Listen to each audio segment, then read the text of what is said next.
Olá, meus queridos irmãos, minhas queridas irmãs, aqui é o Padre Paulo Ricardo, acolhendo você no nosso programa Testemunho de Fé.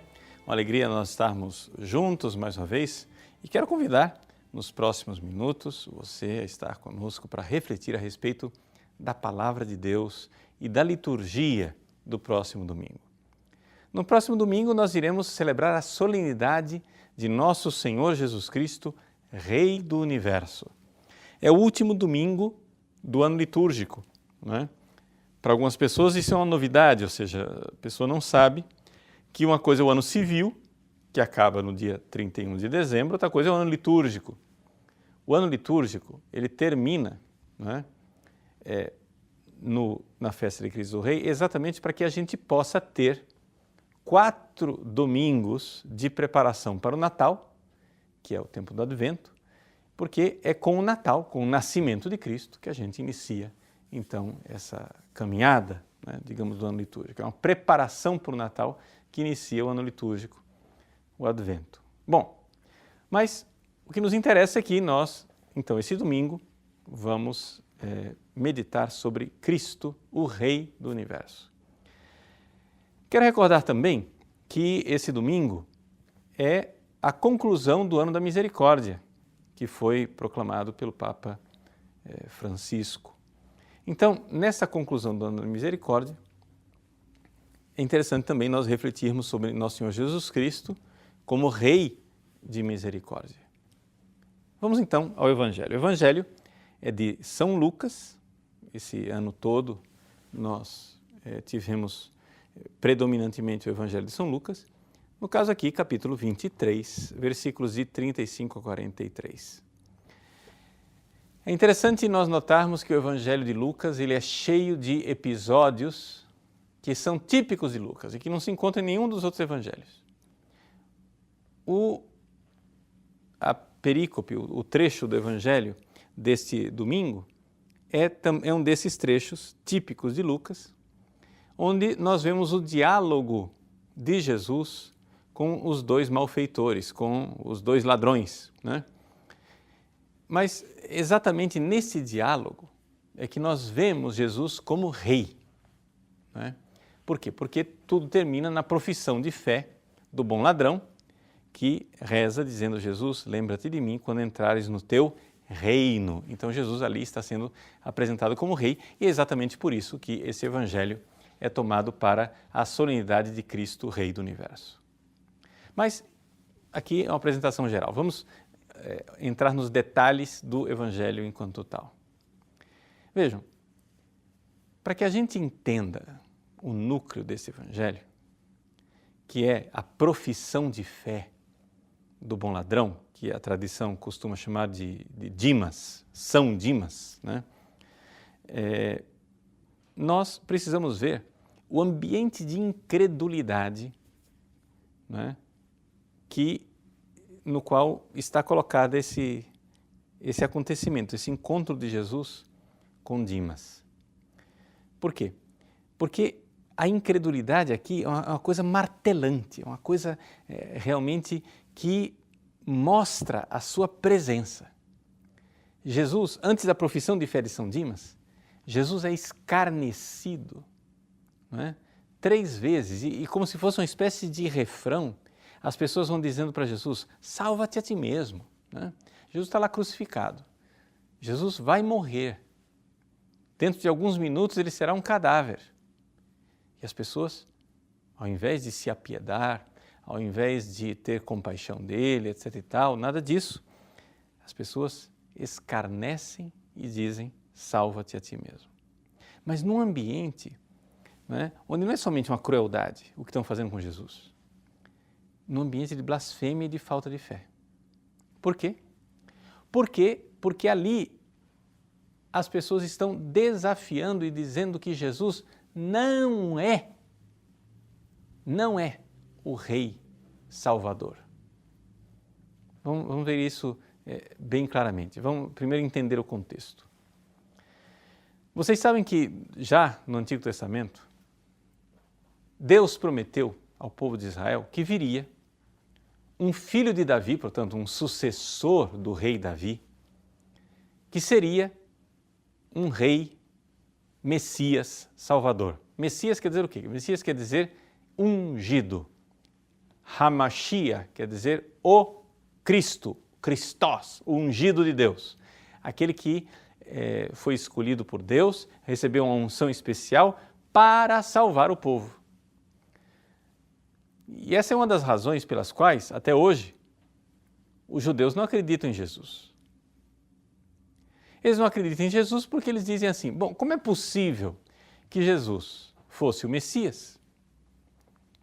E ele não somente morre na cruz, como o mundo continua do mesmo jeito depois que ele veio aqui. Ou seja, o Messias veio, mas continuam as guerras, continua a fome, continua a dor, continua a miséria, continua o pecado, continua a morte. Não é possível. A profecia dizia que o Messias viria para salvar todo mundo. Pronto, acabou. Então, é evidente que Jesus não pode ser o Messias. Então, é esse drama, né, que os judeus vivem até hoje, que está sendo vivido aqui nesse Evangelho. Né? Ou seja, lá no versículo 35, os chefes dos judeus zombam de Jesus, dizendo assim, a outros ele salvou, salve-se a si mesmo, se de fato é o Cristo de Deus o escolhido. Ou seja, o Cristo de Deus, eles não acreditam que ele seja o ungido, o Messias, o escolhido de Deus, o enviado de Deus. É uma, digamos assim, uma desprofissão de fé.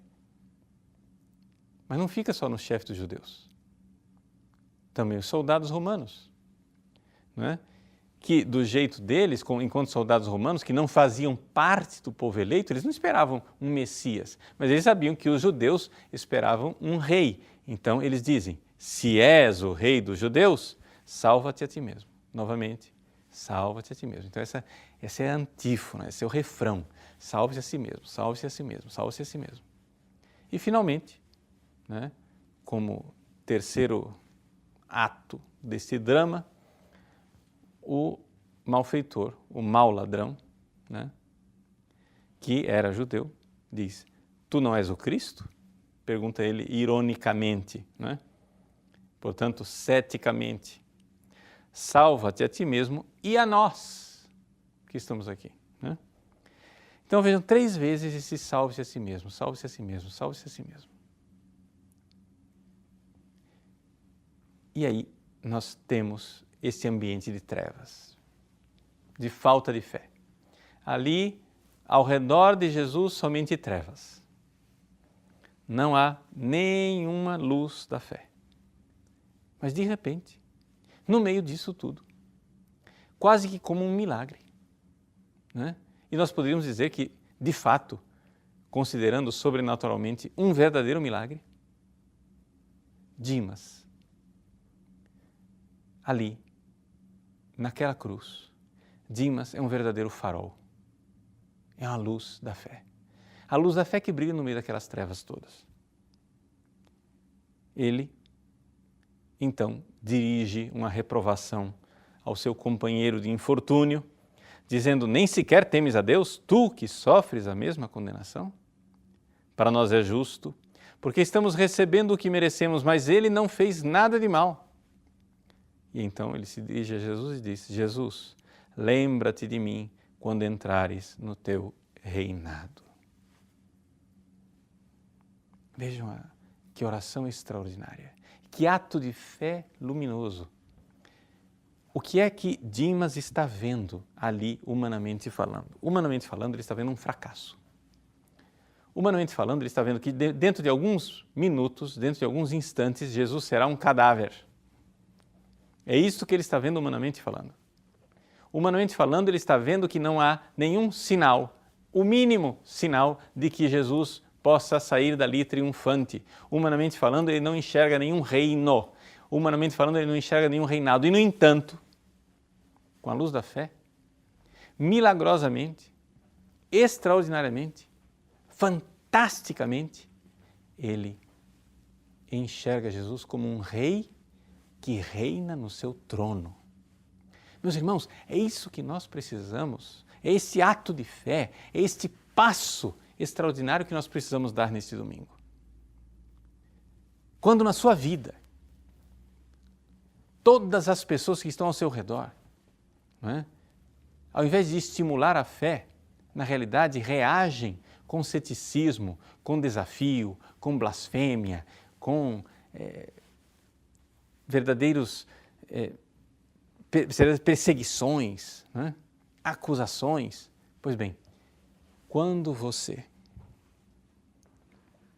na sua vida, se encontra nesse ambiente, saiba, você não está sozinho. Você não está sozinho. Está ali com você Jesus. Jesus está conosco. Nós vamos ver daqui a pouco como é que Jesus está conosco. Mas Ele está conosco e você precisa professar a fé que, apesar de tudo parecer um grande fracasso, existe um triunfo de Deus, existe ali um reinado de Deus. São Dimas dá esse passo. São Dimas consegue enxergar, né, o triunfo de Deus naquela cruz lúgubre, naquela cruz injusta,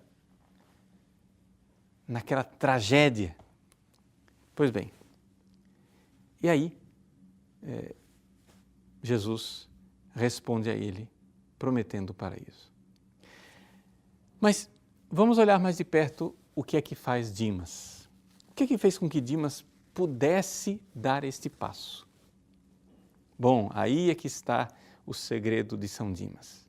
O segredo de São Dimas é que ele pôde se encontrar com o Deus misericordioso, com o Rei misericordioso, porque ele soube reconhecer a sua miséria. Eis aí, meus queridos.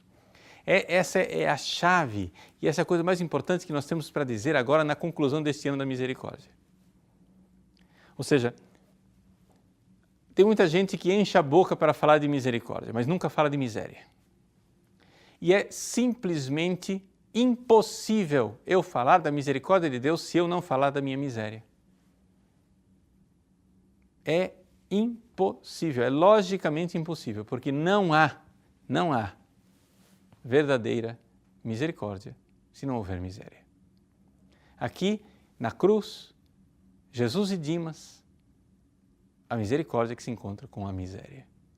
Mas antes de Jesus se encontrar com a miséria de Dimas, Dimas teve que se encontrar com a miséria dele mesmo. Veja o que ele diz. Ele olha para o outro malfeitor e diz: nem sequer temes a Deus, tu que sofres essa mesma condenação? Para nós é justo, porque estamos recebendo o que merecemos. Veja, é um pecador que bate no peito e diz: é justo. Você sabe o que quer dizer isso? Quer dizer que ele está dizendo: eu mereço a condenação, eu mereço não somente esta cruz, eu mereço o inferno.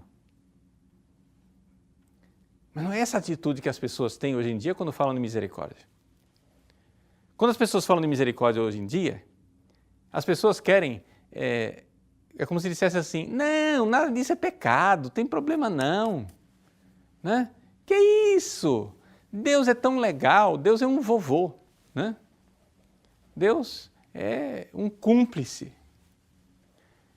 Deus está nem aí, pode aprontar, pode fazer o que quiser, não vai ter consequências. É isso que as pessoas vivem quando falam de misericórdia. Não é nada disso, gente. Veja, se você quer que uma pessoa se encontre com a misericórdia de Deus, me desculpe, não tem outro caminho, você vai ter que ajudá-la no caminho doloroso de se encontrar com a própria miséria. E deixa eu dizer para você, não é todo mundo que aceita isso não. Vai ter muita gente que vai espernear, vai ter muita gente que, quando você quiser mostrar para ela a miséria dela, quando você quiser mostrar para ela: olha, você, meu irmão, minha irmã, você é pecador, você é muito egoísta, você só pensa em você.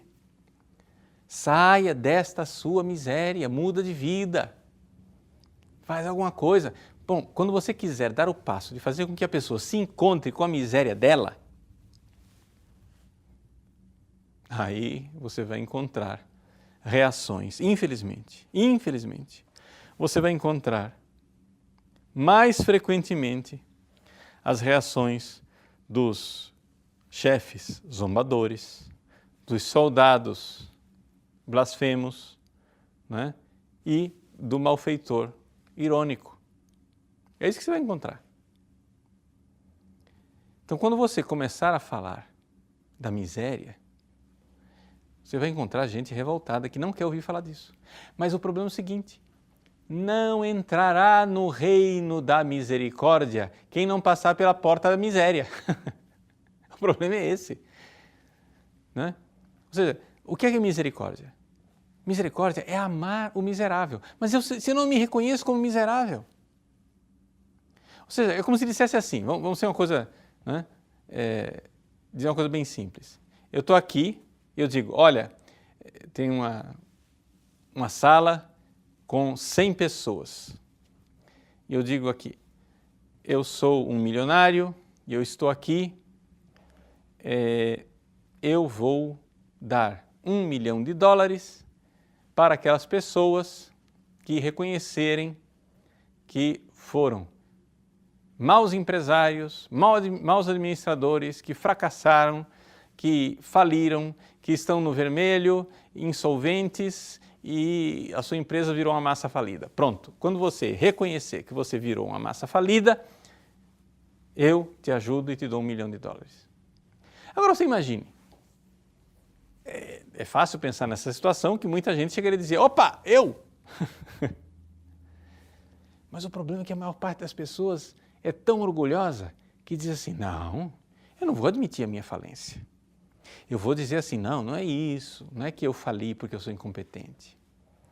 Eu, na verdade, não fui incompetente, eu fiz tudo direitinho, mas acontece que passaram a perna em mim, a culpa é dos outros, né? Eu sou vítima. O empresário diz, não, eu não vou ajudar você, eu vou ajudar quem admitir, na verdade, que pisou na bola e fez tudo errado. Quem ficar nesse orgulhozinho besta de chegar e dizer, não fiz nada, a culpa não é minha, eu sou vítima, a culpa é dos outros, não vai ter nada. É isso, é essa a situação nossa com Deus. Ou seja, a gente quer, né, o abraço, mas não quer fazer o gol. A gente quer a misericórdia, mas não quer admitir que é miserável. Como é possível você falar de misericórdia para um mundo que não admite que pecou? Esse é o mundo no qual nós vivemos. O mundo no qual nós vivemos, as pessoas não admitem que pecaram. Por exemplo, né? O pessoal fala, não, nós precisamos ter misericórdia com, sei lá, os homossexuais, nós precisamos ter misericórdia com os casais de segunda união, nós precisamos ter misericórdia com as pessoas que vivem uma situação de fraqueza, porque são alcoólatras, porque são drogados, nós precisamos ser misericordiosos. Espera lá, tudo bem, vamos ser misericordiosos. Você primeiro me encontra o homossexual que bata no peito e diga, eu pequei. Esse é o problema. Mas essa pessoa que está lá em segunda união, ela está dizendo realmente, olha, eu bati no peito e cheguei a dizer, eu pequei. Aí nós começamos a falar de misericórdia. Por quê? Porque nós estamos numa situação de pecado, de uma pessoa que está arrependida de ter pecado e que então receberá misericórdia. Então, senão nós estamos na situação, né, do mau ladrão. Ou seja, nós temos dois miseráveis ali, junto com Jesus na cruz. Nós temos no meio Jesus, que é a fonte de misericórdia. De um lado, do lado direito e do lado esquerdo, dois miseráveis. Mas tem um miserável que diz, eu sou miserável, Jesus, lembra-te de mim quando vieres no teu reino de misericórdia. E o outro miserável chega e diz, sou miserável coisa nenhuma, miserável é você, seu desgraçado. São duas atitudes antagônicas que não correspondem, né? Não são reconciliáveis uma com a outra. Então, o que é que nós precisamos fazer? Nós precisamos dar o passo de dolorosamente reconhecer a nossa miséria, para depois, alegremente, receber a misericórdia. E entre essas duas realidades, entre o doloroso reconhecimento e a alegre acolhida, existe no meio um outro passo que as pessoas tendem a não considerar, que é o seguinte: a profissão de fé. Eu preciso crer em Jesus verdadeiramente como aquele que é Salvador. E a salvação de Deus não é uma coisa assim etérea, desencarnada. Não. Deus Salvador quer me salvar concretamente através do homem Jesus Cristo. Ou seja, Deus se fez homem, a segunda pessoa da Santíssima Trindade, o Filho eterno de Deus, se fez homem, e aquele homem, Deus encarnado, é agora o Senhor do Universo. E é isso que nós estamos celebrando nessa festa. Nós estamos celebrando que Ele é o Senhor do Universo e que, portanto, tudo, absolutamente tudo, é sustentado pela mão dele. O homem Jesus. Essa é a nossa fé. Vejam que coisa extraordinária. Nós temos que ter essa fé de Dimas, né? Essa fé que dá o passo. O homem Jesus, ele sustenta as galáxias. O homem Jesus, ele me sustenta. Eu posso não reconhecer que ele esteja tocando em mim. Eu posso não reconhecer que Jesus esteja presente na minha vida, mas ele está na minha vida. Ele está tocando em mim. Ele está a todo momento me convidando e dizendo: reconhece-me como teu Senhor, como teu Deus, como a fonte da misericórdia. Né? Se humilhe. Humilhai-vos debaixo da poderosa mão de Deus. Vamos nos aproximar desse trono da graça. Lançar sobre Ele as nossas preocupações. Ele cuida de nós. É Jesus, Deus encarnado, quem está comigo o tempo todo, como o mais querido e mais amoroso de todos os esposos, e eu como a mais esquecida, dissipada, dispersa, desatenta e infiel esposa. Tenho que me aproximar dele, pedindo misericórdia. Meus irmãos, se nós queremos ouvir de Jesus a promessa que ele fez para Dimas, em verdade eu te digo, ainda hoje estarás comigo no paraíso, nós precisamos passar, não é, por esse caminho da humilhação, de reconhecer nossa miséria, e o caminho da profissão de fé. A humildade e a fé, que são as bases do nosso edifício espiritual, sem o qual o edifício não vai ficar de pé. E aí então Jesus age, Jesus entra na minha vida verdadeiramente, não é, com a sua graça.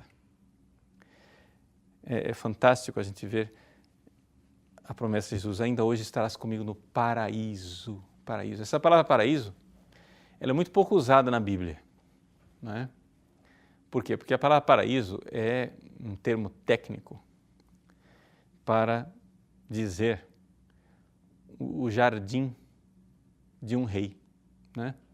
Um jardim fechado de um rei. É como se fosse, ele vem da cultura lá do Oriente Médio, onde os reis, né, persas, eles tinham uma espécie de jardins em que eles caçavam, né? Uma espécie de jardim botânico, uma floresta quase, mas que lembra exatamente aquele jardim que Adão e Eva viveram no início, na criação. Então, é a ideia que está por trás. Você vai estar comigo hoje, né, no jardim do rei. Você estará comigo no jardim do rei, vai entrar no meu reinado, no jardim da felicidade. Então todos nós queremos estar com o Cristo nesse jardim fechado, onde Ele irá responder aos nossos anseios, à sede da nossa alma. Mas para isso, meus irmãos, precisamos ter uma profissão de fé bastante, assim, verdadeira, profunda, de que Ele é a misericórdia, mesmo que isso vá doer no nosso coração, de reconhecer a nossa miséria. E assim, o Rei misericordioso poderá reinar, não somente em nossos corações, mas no universo inteiro. Deus abençoe você. Em nome do Pai, e do Filho, e do Espírito Santo.